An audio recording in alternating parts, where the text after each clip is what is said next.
Ladies and gentlemen, please be upstanding for the Chairman of the Council. Thank you very much. Please be seated.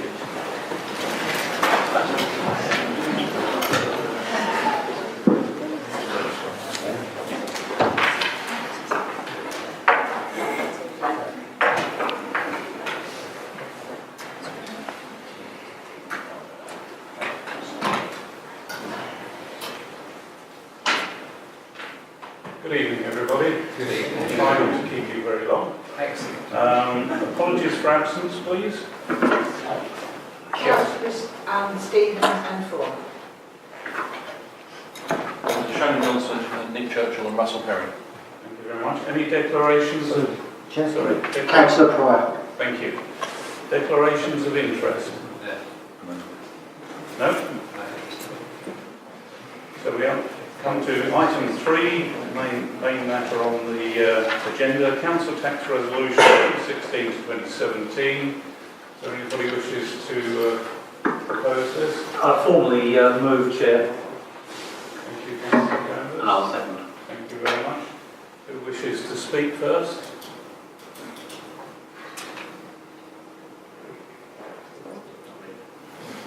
No? Nobody wishes to speak? Anybody wishes to speak from that side? So we move straight to the vote then. Mr. Chairman, that needs to be a named vote again, as you recall. I do apologise. So, when I call the councillors' names, they can say for or against the motion. Councillor Beckett? For. Councillor David Carter? Against. Councillor Simon Carter? Against. Councillor Joel Charles? Against. Councillor Clark? For. Councillor John Clempner? For. Councillor Karen Clempner? For. Councillor Danvers? For. Councillor Davis? For. Councillor Doku? For. Councillor Durcan? For. Councillor Hall? Not voting. Staying. Councillor Hulcoop? For. Councillor Andrew Johnson? Against. Councillor Eddie Johnson? Against. Councillor Jollies? Against. Councillor Livings?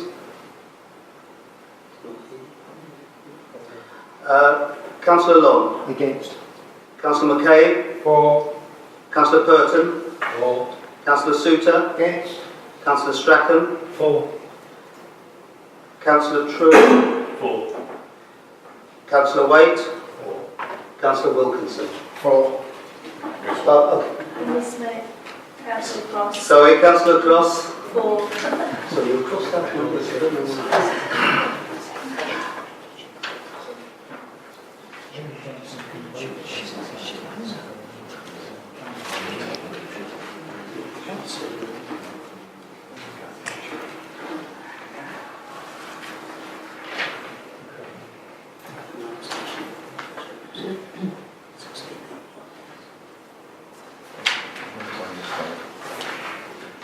Chairman, that was 16 for the motion, Yes.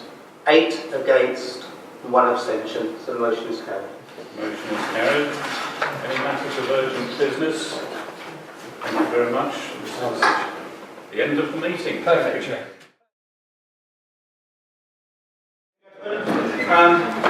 We'll start. Apologies for absence. Apologies from Councillor Emma Toll, who's not very well this evening. No other apologies. Are there any declarations of interest? None. The minutes on pages 4 to 11, are they an accurate record? Agree. Agree. Are there any matters arising? Sorry, let's sign those.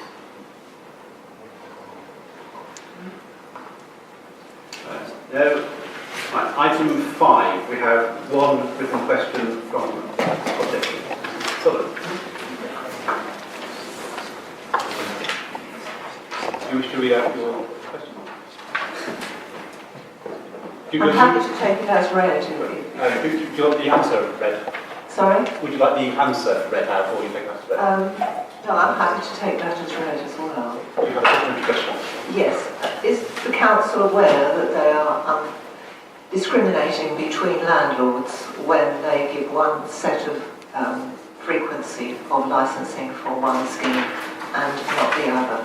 I was surprised really when the additional licensing scheme came in, it could have been subject to judicial review because you're treating one lot differently to another. Is the council aware of that? My reading of the 2004 Housing Act is that it's up to the local council to decide the frequency of the licensing for the mandatory scheme as well as the additional one. This reply suggests that it is in actual fact a central government policy, but my policy, as I understand it, was that it was up to the local authority. Could you say more about that, please? Sorry? Could you say more about that? Thank you very much. I'm surprised in answering the question that actually this hasn't been challenged by anyone up and down the country, that there is a difference in frequencies of inspections. I have raised this issue with officers and I'm sure that Harlow Council, like all authorities, is acting within its legal requirement.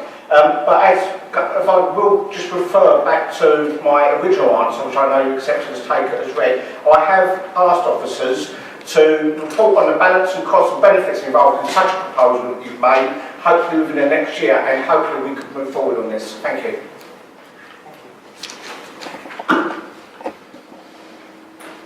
Right, moving on to item 6, there are no written questions from councillors. Item 7, there are no petitions. Item 8, the forward plan on pages 12 to 17. Are there any questions? Councillor Charles.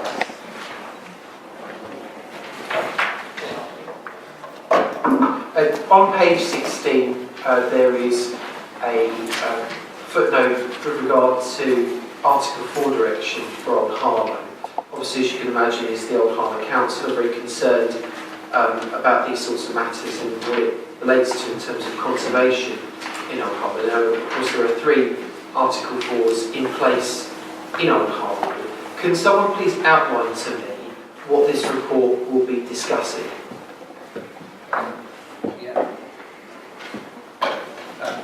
I'm happy to share the report with my shadow portfolio on this issue. Thanks. Any other questions? Thank you very much, Mr. Chairman. Item 909 on bottom of page 17, the review of the Inter Authority Waste and Recycling Agreement. I understand it's subject to the negotiations that are going on across Essex at the moment. Would the portfolio holder give us an outline timescale that he thinks he might be working to? It's a very difficult question to answer because it seems to go 2 steps forward and 1 step back. I certainly believe that strides have been made and there is some kind of agreement in principle at the moment, and I'm happy to give you a further written report within the next 2 days. Thank you, Mr. Chairman. Just on I believe it's on the agenda for the next meeting of the Essex League.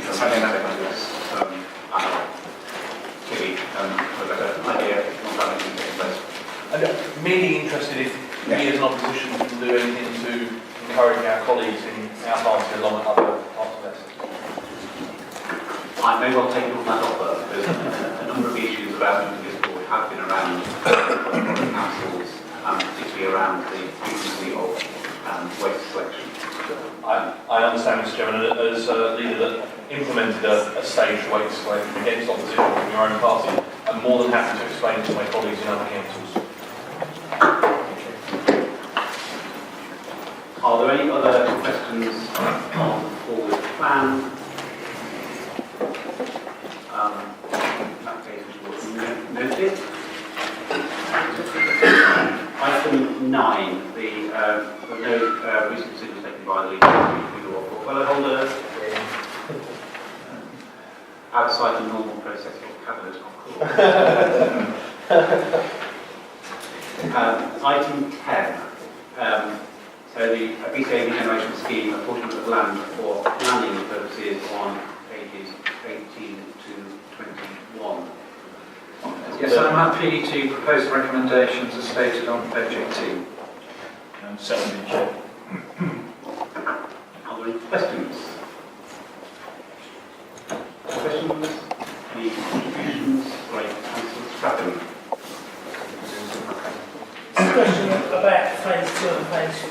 would there be a review between the end of all people moving out of phase 1 and the beginning of phase 2?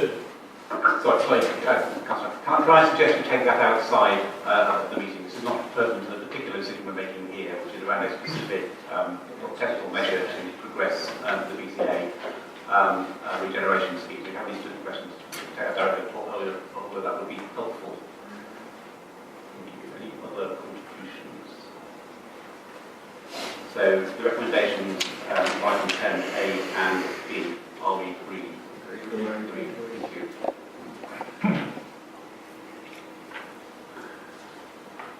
That brings us to item 11, the debt write-off report, page 22 to 27. So moved. I will second that. Are there any questions? Any contributions? No. With the vote, recommendations A to D on page 22 of the agenda. Are we agreed? Very good. Thank you.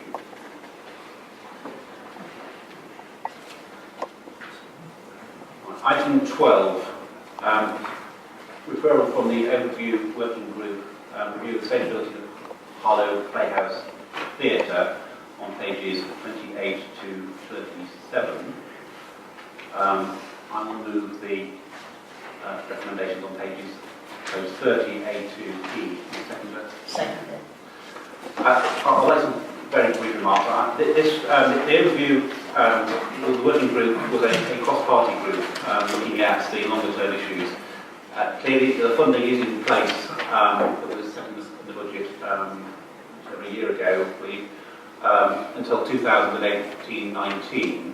So there is a sustainable funding stream for the next 2-3 years. This is about looking at in the meantime, but certainly from that point forward. So the recommendations are really around recognising that it is extremely likely that some level of funding will be required from the council going forward, but then exploring options for with an external operator to either reduce that level of support. And I will leave it there. So, Chairman, just on the motion, the recommendations are actually the 4A to D on page 28. Not on page 30. Sorry. So I was looking at the actual report itself. Right, so are there any questions?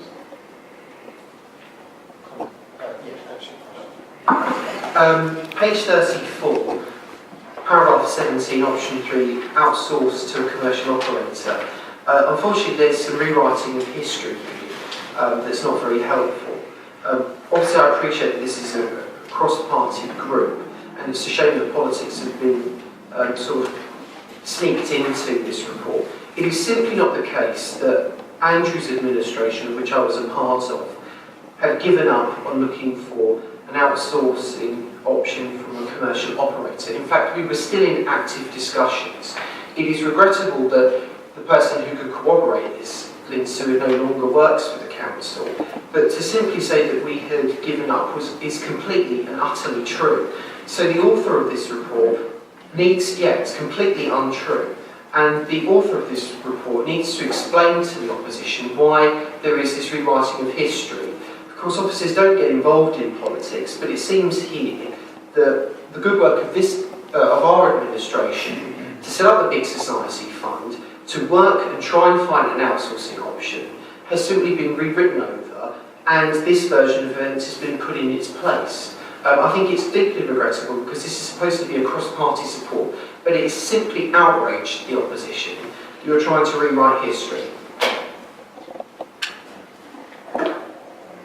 Not entirely sure what the question was. Just for my benefit, can you point out a specific thing you're unhappy with?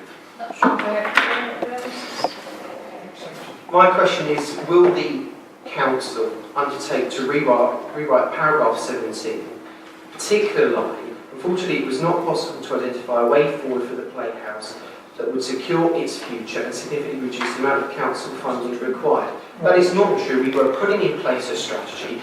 My very last meeting as a portfolio holder was with Lynn Seward, and on this occasion it was with the Playhouse Trust, trying to look at other solutions. So right up until the point when we left office as an administration, we were working on a strategy, looking at options. So I want that reflected in this cross-party report. But I really don't interpret these words in the way you characterise them. So this is a section around outsourcing to commercial operator. I'm aware that discussions about the Playhouse Trust, which is covered elsewhere in the report, were ongoing. But there's no insinuation here that the previous administration gave up. It's simply a statement of fact that it was not possible to identify a way forward with a commercial operator that would secure funding. I wasn't involved in the working part. Sorry. Councillor Beckett, can I just... Thank you, Chair. I simply want to make the point which Councillor Charles has drawn to our attention, that this was indeed a cross-party working group from the cross-party overview working group itself, and that all of the reports that were generated by the subcommittee, for want of a better word, were shared in various iterations, various drafts for the cross-party group to comment upon, and then ample opportunity given at overview working group for all parties to contribute to the final versions. There was at no stage, in fact, when I presented the report to overview working group, I commended the cross-party working and the atmosphere of transparency that had actually taken place and the thoroughness that all parties had actually put in. And I can see members of the opposition who were at the overview working group nodding their heads. I have no problem in making a revision that is comfortable with the opposition. I would suggest that would best be done through the member of the working group. But I think it taints the genuine cross-party work that was put into what I would class at this stage in the town's history probably a once-in-a-lifetime opportunity to secure the future, the long-term future of Harlow Playhouse. Thank you, Chair. And I'll just add this particular paragraph, it doesn't mention any particular administration. Work was ongoing for some considerable time, both before and after the administration. And a statement of fact that was agreed. It doesn't impugn the previous administration, didn't even mention the previous administration in this paragraph. And I find it a little odd that Councillor Charles should get so defensive about something that actually doesn't refer to his administration in the first place. Actually, goes to 2011. Actually, yeah. It's talking rubbish. Yeah. No, I'm not having it.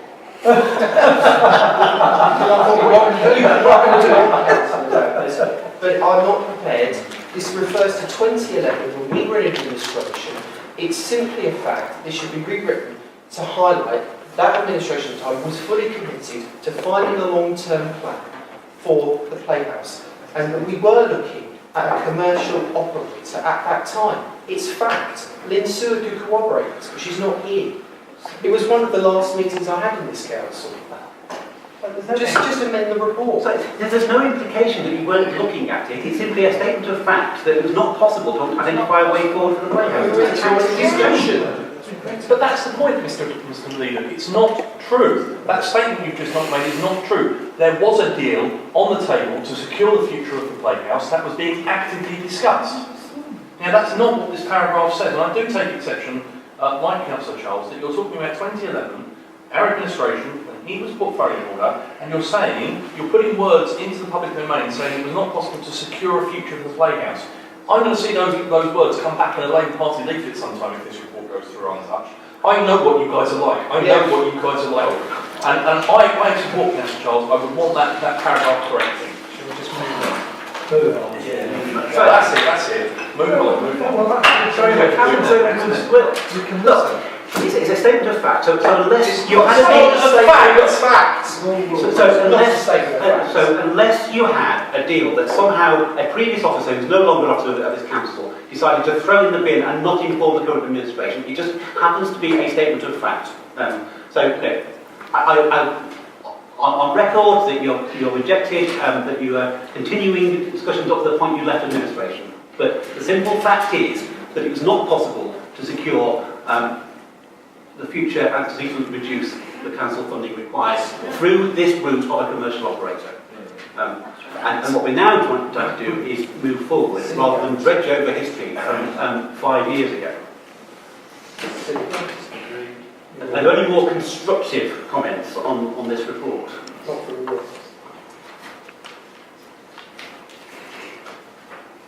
No. Right, so the recommendation of HD on page 28. Are we agreed? Agreed. 4.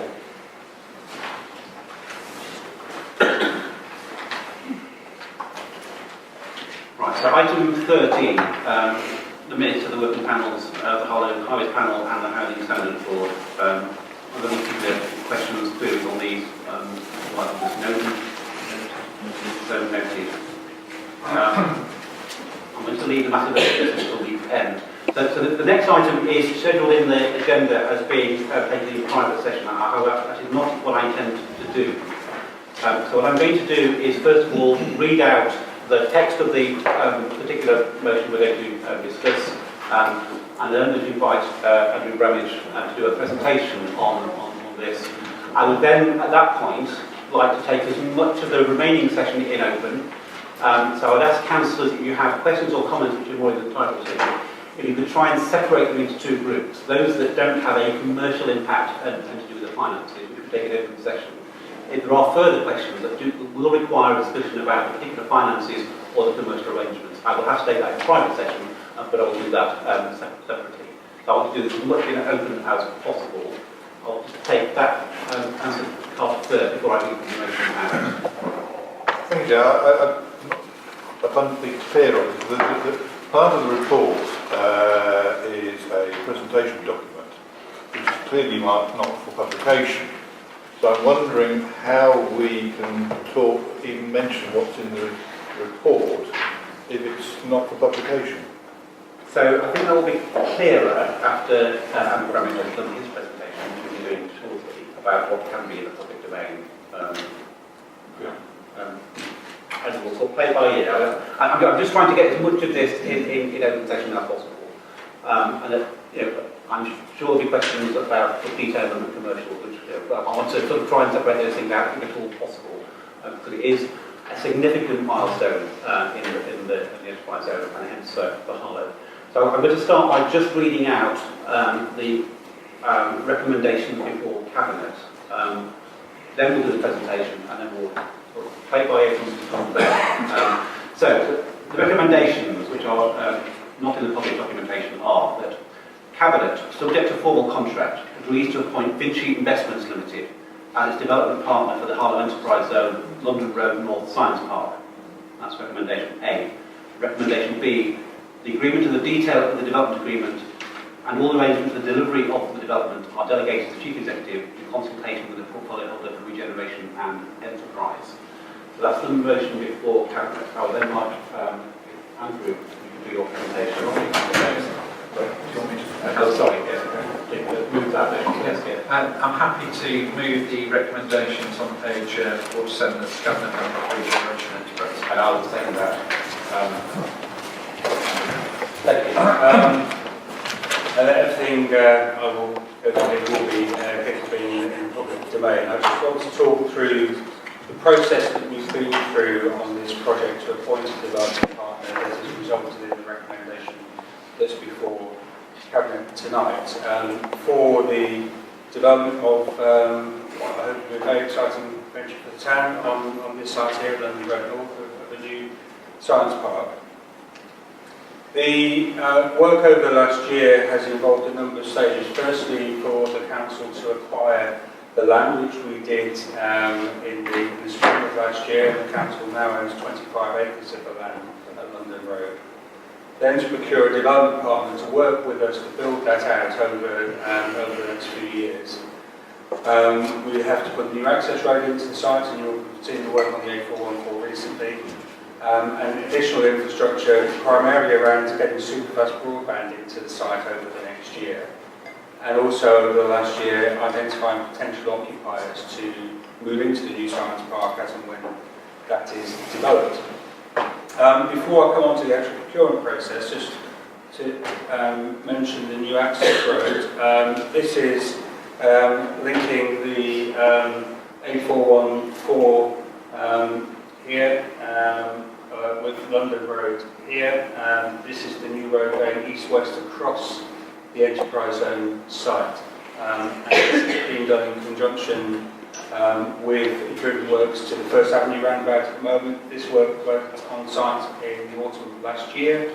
The main work to construct the new access road onto the enterprise zone will start in earnest just after Easter, and we are scheduling that to be complete by September of this year. But what are we trying to do? I mean, the council now owns 25 acres of the land, as I say, and this is about creating a high-quality science park. It isn't about a new industrial estate. This is a step change in the employment land provision for the town, and creating a science park that should be seen to be on par with anything that is in or around Cambridge or Oxford.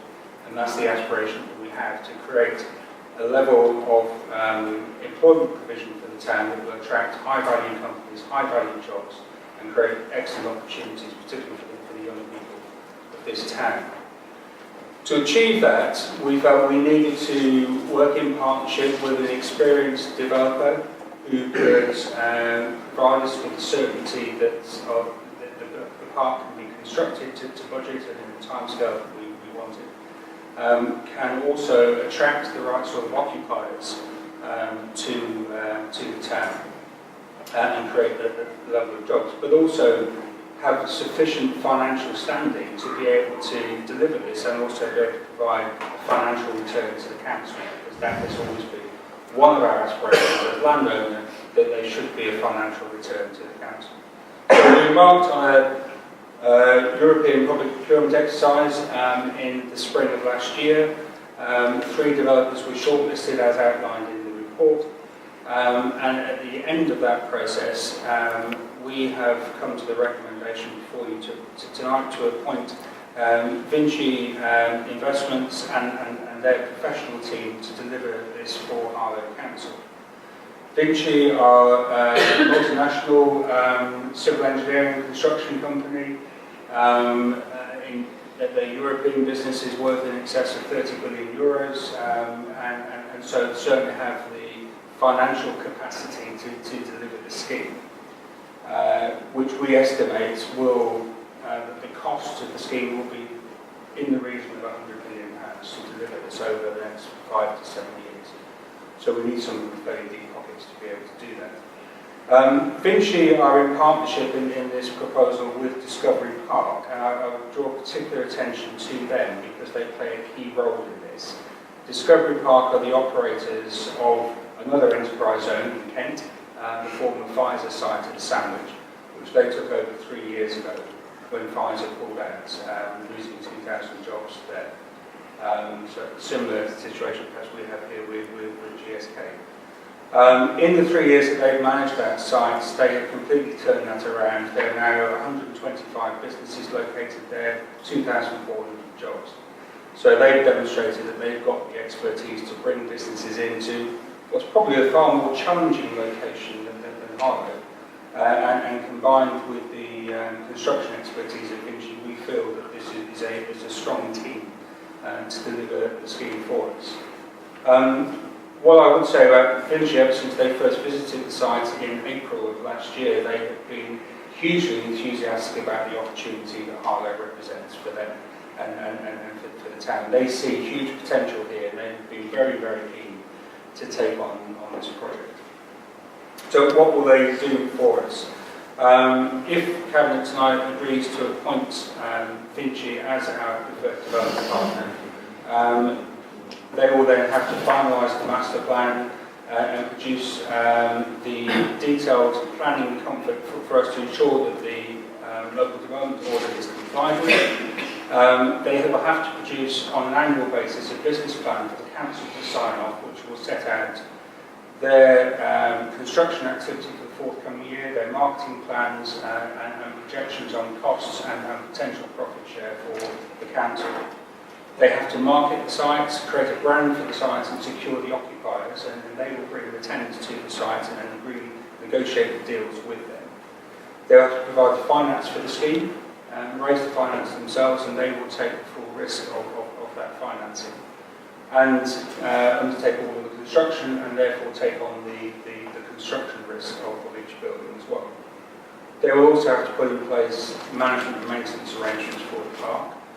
For us to deliver the quality of science park that we want, the environment and the landscape of this is going to be critical, and they will need to make sure that they're putting in place high quality arrangements to ensure that we have a science park that people want to come and locate in and people want to come and work in on a daily basis. They will also be responsible for delivering a programme of wider community benefits for the town, and we will negotiate this with them whilst we're discussing the development agreement over the next few months. But typically this might include things such as a guaranteed number of apprenticeships for young people in the town to work on the site, a percentage of local suppliers supplying goods and services to the project. It will include opportunities for local schools to get involved with the development, and also we talked to them about them providing a contribution to the public art legacy of the town as well. This is an image of the master plan that is included in the documents. Just to help orientate, so this is the A414 here, and on top of it, this is London Road. So this is the new road in an attractive landscape setting, and this is absolutely key to attracting the right sort of companies that will work with a lot of the existing landscaping, a lot of mature trees on site that will be retained to create an attractive environment, and plenty of new trees will be planted as well. Just got a few images here to demonstrate the master plan. We also have a model up here as well that if people like to have a look at after the meeting. The architects have provided a model. This is a 3D aerial version of that, and some images of some of the building types. And this one in particular shows a sort of central pedestrianised area where there would be cafes, restaurants, perhaps gym, nursery facilities, to provide those essential ancillary services that employees working in the companies would like to have around them. This is a view of the proposed development from the south looking north. And I particularly wanted to focus on this building, which we are in discussions with Anglia-Ruskin University about, and this can be in public domain because their board have approved this.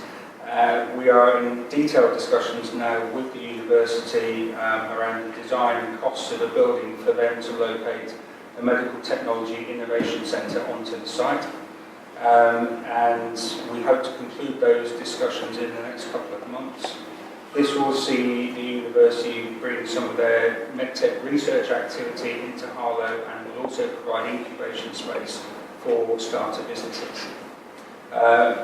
We very much hope this will be perhaps the first building going up on sites later this year. So, just to finish on next steps, if Cabinet tonight approves the selection of Vinci as the preferred development partner, we then have to move into a process of negotiating the full development agreement over the next 2 to 3 months. And although we have agreed outline heads of terms which are appended to the report, which sets out the basic structure of the deal, there's a lot of detail behind that still needs to be worked through. And so that's the next step, to agree that hopefully by around May, and that will then come back again to Cabinet for approval. We will be continuing to work with potential occupiers. I'm very pleased to say, as well as Anglia-Ruskin University, we've got a number of very serious interests. We're in serious discussions with 6 companies at the moment about locating onto the enterprise zone. I'm not saying we will necessarily land all of those, but even if it's only 2 or 3 of those were confirmed in the next few months, it would be a huge step forward for the development. The access road to complete over the summer. September is the scheduled completion of that, and I do feel that with a fair wind we will be on site for the first building, perhaps the Anglia-Ruskin one, in November of this year. So the recommendation before you this evening is that following the detailed negotiations we've had with Vinci and their team over the last 3 to 4 months, that we now have a deal that we feel we can recommend to the council for approval. It is a deal that has been analysed by our professional advisors, Cushman and Wakefield, and they believe this to be a good deal in the current marketplace, and have recommended to us that we should support this contractual arrangement. Any questions? Brilliant for the town. Well done, and I think it's great that we're actually going to move on with something. However, my question would be, why would you mention Vinci? Why would you mention the university, but you wouldn't mention who's actually doing the work on the access road? I mean, it sounds like Harlow Council putting the access road. With respect, I think if you're going to do a presentation, why not mention all the partners so that we can at least know who's doing what? Yeah. Very happy to provide details on the access road. The contractor delivering that is a company called Jackson, in partnership with Essex County Council. It's been funded through a Section 106 agreement with New Hall Projects. They are, as the housing developer on the land to the east, they have a planning requirement to fund the delivery of that road to enable the second phase of their development to proceed. So that is now on site. Thank you. Thank you, Jeff. As you probably imagine, I have a number of questions and a few comments. Just briefly on page 11 of the agenda item, which is in the draft term. Just a reference to stepping rights. Did one of you clarify what stepping rights are? Stepping rights are if the contractor is in default of their contract with the council to deliver the scheme, the council has the right to step in and take on that contract if we wish to do so. It's basically to prevent the development stalling. If the contractor went bust, we could step in and ensure another contractor to ensure it was completed. But the key thing is it's our ability to step in. It's our right to do that. I'm also, just as a comment, where we're talking about developers' obligations, there's a specific reference to inviting our building control services to do various work. That's quite a good idea. But further down that page, where we're talking about HCC's infrastructure and other obligations, there's reference to an expression practical completion. Perhaps we'll just clarify what a practical completion is. Either it's completed or it's a formal term defined by the architects and the quantity surveyors to determine when a building has been completed to a standard that enables it to be handed over to the end occupier. So it's at that point. That's the turnkey point. Yes, it's at that point that the financial transaction goes through. So if I can move on to the presentation document, page 28 of the agenda. There's a reference to something delightfully called the transition space. Transition space is the space between. I'm aware of what it is. It sounds quite sort of delightful and idyllic and quiet and so forth. We're talking about farmers markets and everything else like this. It's the main access to New Hall, or will be the main access to New Hall. It's also a junction with Old London Road. And having this all nice open space with shared services and so forth doesn't sort of tie in with the sort of main access road into New Hall. It sounds sort of totally dangerously. I mean, people meandering around the road when you've probably got several thousand vehicles a day actually trundling through it. I mean, I'm just wondering if they've actually grasped what that road is. Yeah, I mean, this space here, which is from the edge of the enterprise zone and linking into the second phase of Newhall. This has actually come as a request from the developers of Newhall themselves. We look at this. Their vision for that phase of their development is to have an area that provides cafes, shops, facilities for local people there.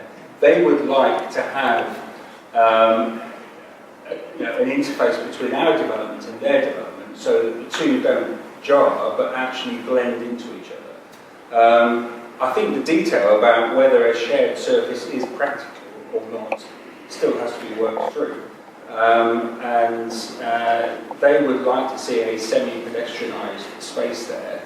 And it may take some years for that to manifest itself. I mean, one of the things that could enable that to happen is if London Road north of the enterprise zone is blocked to car traffic, as has been proposed at some point by the county council. I understand that's now been deferred. I think partly from the comments from members from the Church Langley who have had concerns about that. But that, as and when a new motorway junction arises, then that may come forward again. I think the plan for the transition space is not a proposal of Finch's. It's a proposal that's come from Newhall that they have responded to. And it's something that we still need to work through in detail with Newhall as to whether how achievable that is or not. Pleasure. If I can continue. Just down the road you've got Church Langley, which has a 6-lane highway up to the 414 to cope with all the traffic. And yet you're expecting for Newhall, or somebody's expecting for Newhall, to meander through some sort of little side street. I just don't understand and grasp how they imagine it's going to work. Now, we're now in public session, we're now talking about this. Can I go out to my residents at Church Langley and tell them this is what's being proposed for Old London Road? I just want to be clear, I'll answer that question specifically, but I want to be clear what we're approving or otherwise tonight. We're appointing the development partner. We're not approving a particular design or scheme. There are a set of outline proposals in here that visualising how it might look. We're not here to approve the plans or the detail of a particular scheme. We're simply here to approve the appointment of the development partner. That's absolutely right. And any proposals around the design would have to come back to council for approval anyway, and would have to go through the normal planning process. Well, I hate to mention this, there's a nice young lady over there with a camera who's recording all of this. My residents in Church Langley will be able to view this in the next day or so. So you're saying I can't tell them about the Yeah, all I can say is at the moment there is no firm proposal to deliver a shared space on London Road. This is an idea that has been brought forward by Newhall Projects. We are considering that as to how deliverable that is in the context of the enterprise zone scheme. It may be or it may not be, but it will be subject to a lot of detailed design, public consultation, and then finally decision. Can I just... Sorry, I haven't finished yet. No, I just... I'll just ask you a question. Finished yet.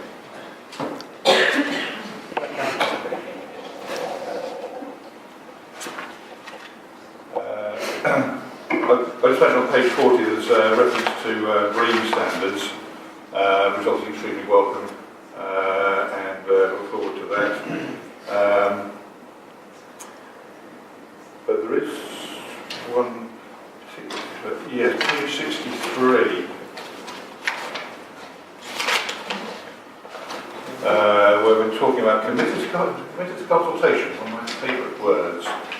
They break it down to ongoing and, regular dialogue and project updates. It says in here that they want They will have regular dialogue with Old Harlow council and so forth, but only occasional consultation with Church Langley. The wider community of residents in Old Harlow and Church Langley, down there. This is going to have almost as much impact on Church Langley as it is on Old Harlow. And again, people in Old Harlow and Church Langley know nothing at all. Well, yes, they know it's coming, but it's all nothing of what's being proposed or talked about.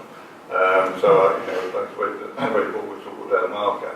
The residents of Church Langley would love to hear about what's likely to happen. Because I think we all agree this is a wonderful new opportunity. It's extremely welcome. And some people in Church Langley may be working there, or look forward to working there. But they will suffer an impact from all this work going on in one shape or other. And I think that as soon as there is something to talk about, then they should be contacted. And also, whilst we're on consultation, there's also the wider aspect of the usual consultees on planning applications. I've put a plug in here for the Harlow Area Access Group as well, because I know they will have views on particularly public realm, particularly shared services, and the local Harlow design center. John, do you want me to take that? Yes.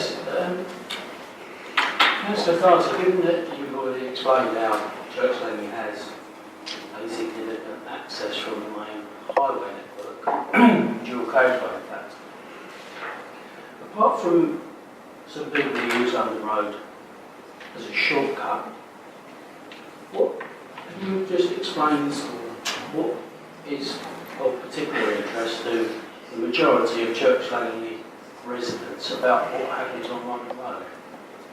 I'm sorry, I'm not to the question. I'm going to repeat what I said just before, in the middle of Councillor's contribution. We're not approving specific plans, designs or otherwise at this meeting. We are appointing a development partner. There is a process that we want to do, including consultation and planning at the appropriate point. So I absolutely understand the interest in the detail and specifics of a particular scheme. This is not the time or the place to have that detailed debate. There will be plenty of opportunity to have it at the appropriate time. Sorry, Chair, that was actually my point, is the fact that I can give you categoric assurance as the board member on the Enterprise Board for Harlow District Council that every step of the way we need to engage with the wider community, because this is about ownership, this is about responsibility, and it's a legacy. So absolutely, and it's not just about Church Langley, it's about everybody in Harlow, because everybody will have an equal opportunity, an equal say, and equal access to new jobs, new opportunities, new employment. So certainly under this administration, number one will be, we will be engaging with the whole community, not just Church Langley.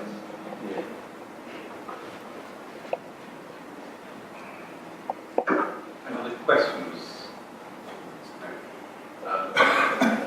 Right. Councillor.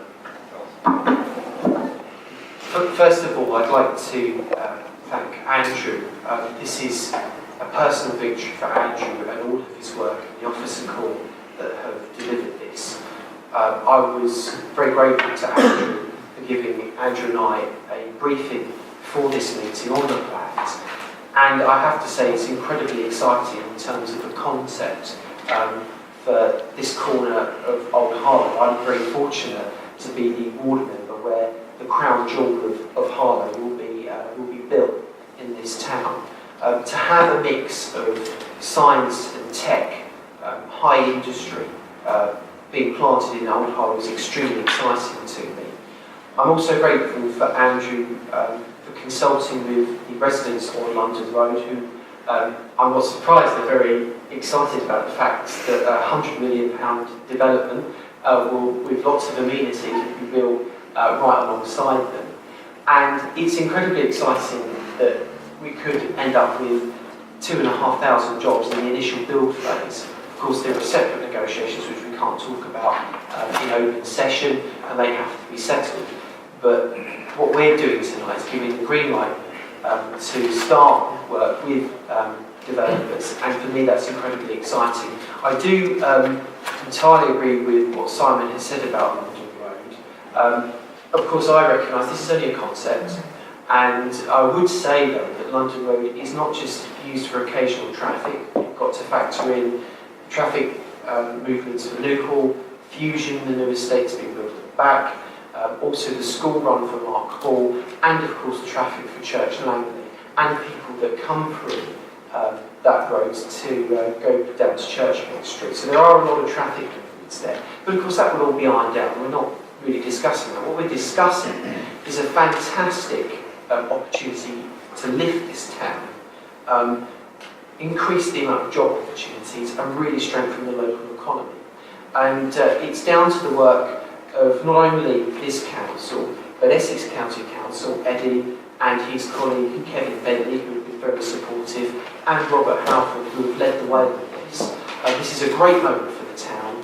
I think it's really important, and what we've found in these discussions, that it's really important to manage what is actually going to be achieved here, so we don't lose the public on this. I think the public will be extremely excited. It's important to talk about the facts of this development and make sure that we get everyone on board.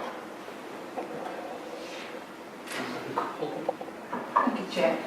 I'm excited about this whole enterprise. Andrew's done a fantastic job on it. I knew he would anyway, because he's done it before for us. It is an opportunity for the town. It's an opportunity for the people that are going to work there, apprenticeships that are going to be able to be put in there, young people that are going to different university bases in the town will have an opportunity to work in a very well-established site.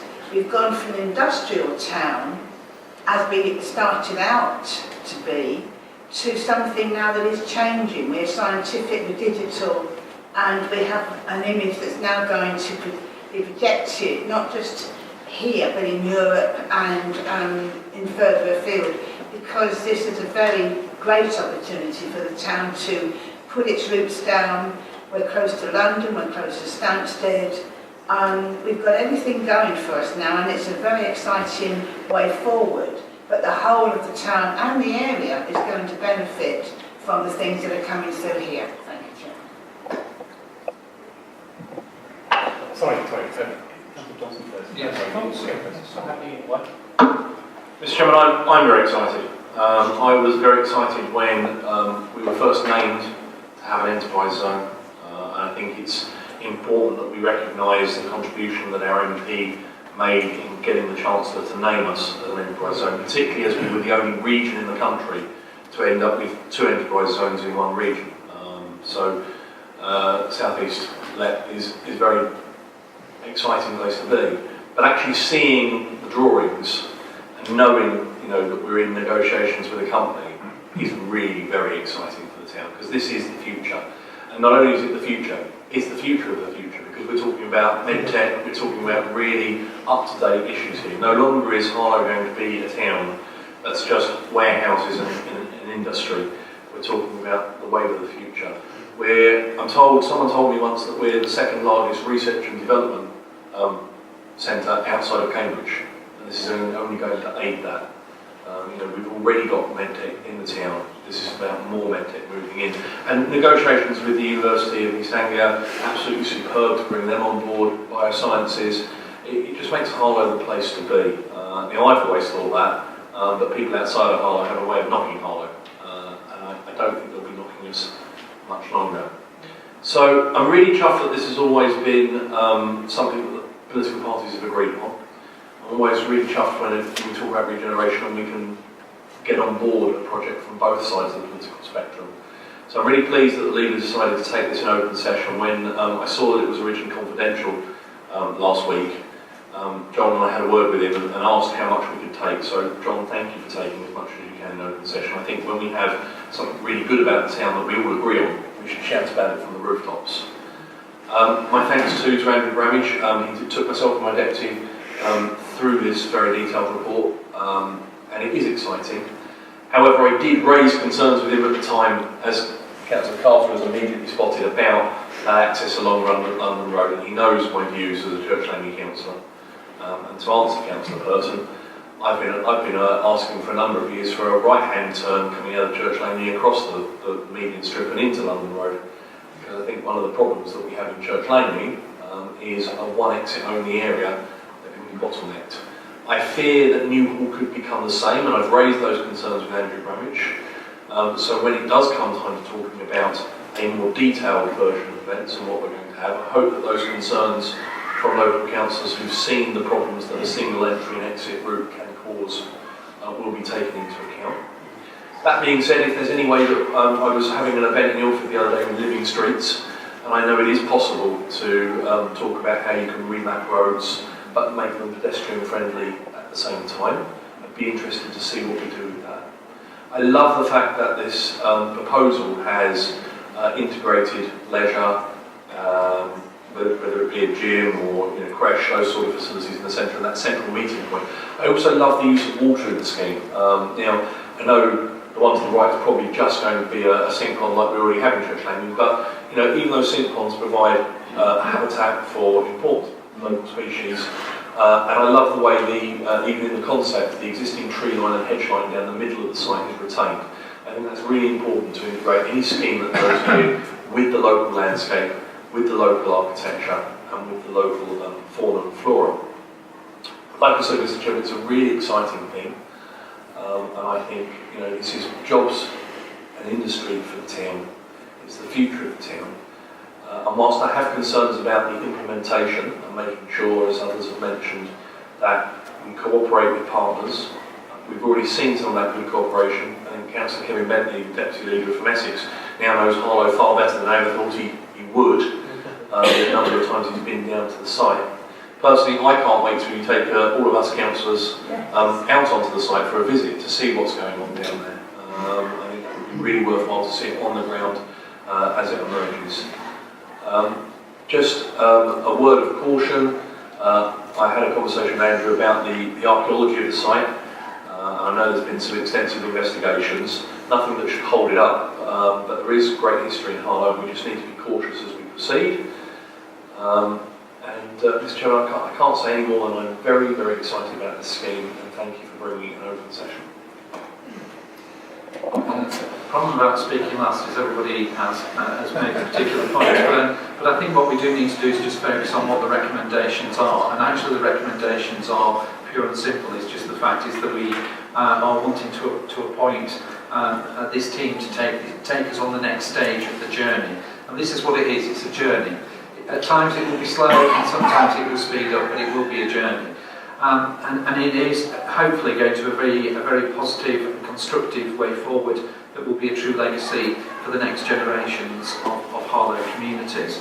I totally agree with everything that's been said of these, and actually one of the things that we've been saying as the administration is that we do want to keep councillors fully informed, not just the councillors from that area, but the wider community.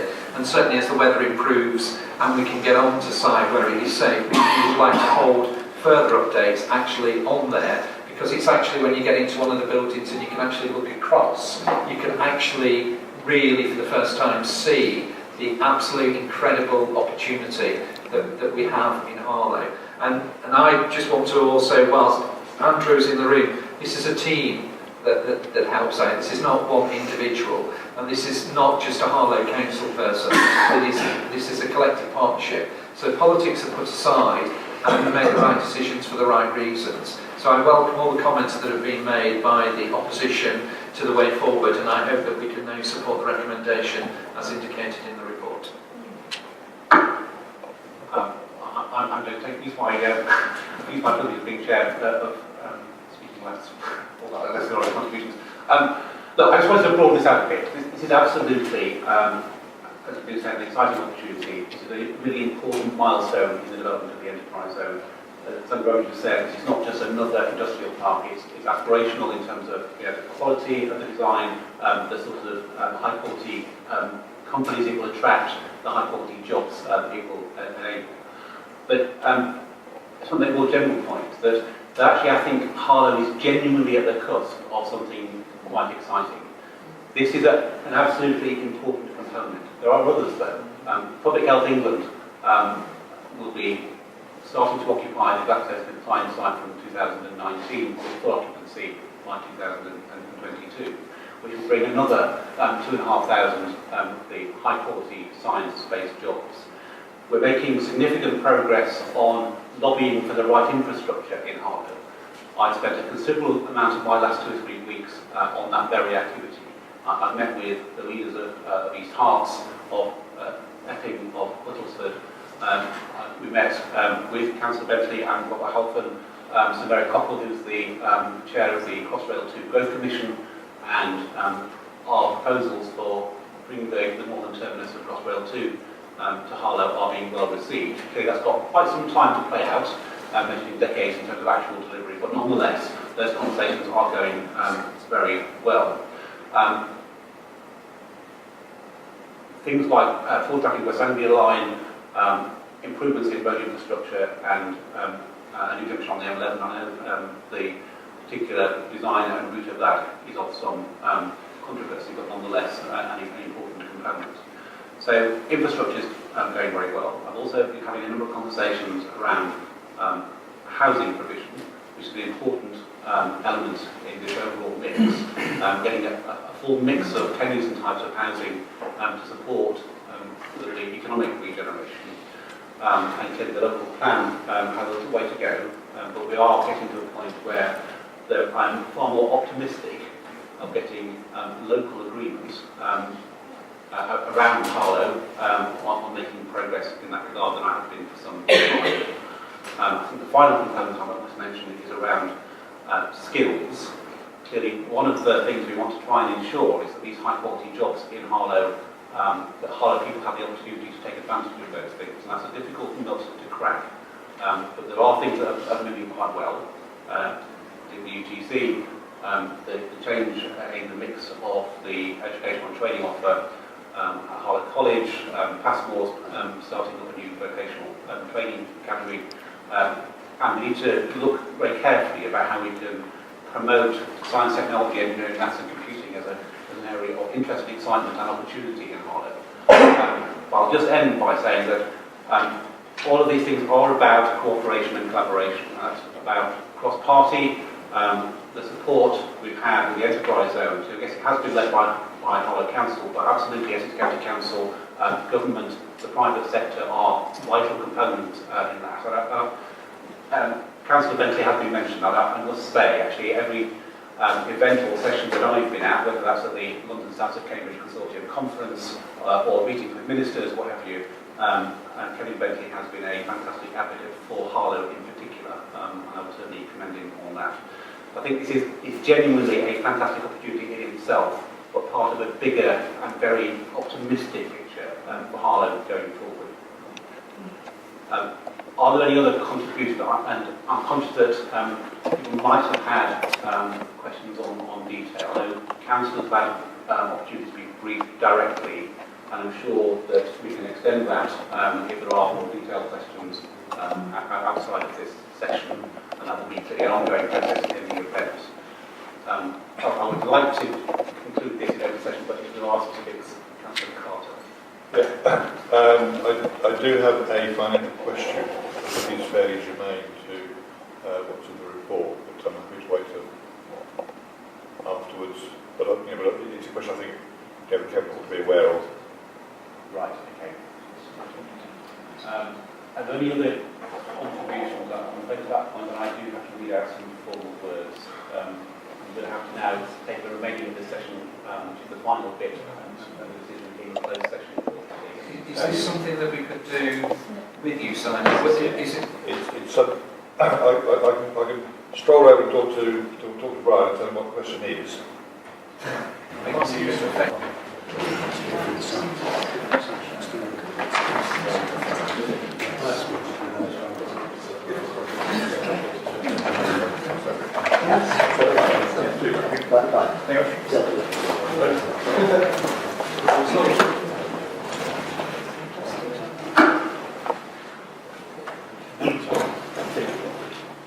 I think again that members of the Cabinet and some members of the opposition have had the opportunity to have a quite detailed go through this. It's not that we're sort of making a decision purely on the basis of the presentation that was given, but there are further questions. I know your specific one has been answered now, but there are further questions I'm sure we can arrange in more detailed briefings and what have you. So on that basis, I'm going to go back to the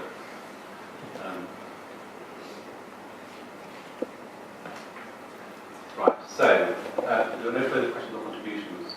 The recommendations, which I will reread because it's not in the public papers, on page 2 of the confidential papers, which is that Cabinet, subject to formal contract, agrees to appoint Vinci Investments Limited as a development partner for the Harlow Enterprise Zone, London Road North Science Park.